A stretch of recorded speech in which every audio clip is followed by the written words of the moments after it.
In this video, I'm going to show you how you can repeat heading row of a table on each page in a Word document. For instance, I have here this heading row, but I wish this to be repeated on each and every page that this table will appear. So we want to automatically extend this table to the second page here, and automatically the first row should have these heading items. If you found this video helpful, please like and subscribe to this channel.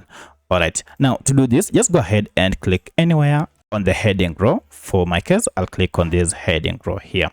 Once you're here, head over to table layout and then click on properties, and here is properties.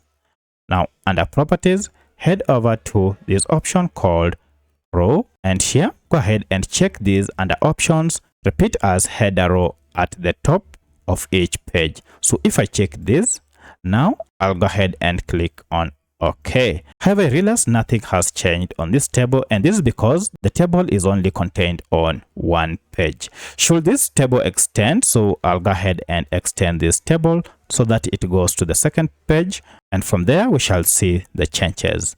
And look at that, here now we go. I've extended it to the second page, and automatically the heading row has been repeated or duplicated on the second page. If you continue this up to the third page and fourth page, it will be the same. The heading row will be repeated automatically. So that's how you can repeat heading row of a table in Microsoft Word document. If you have any other question, kindly let me know in the comment section. Otherwise, thanks for watching, and let's meet in the next video.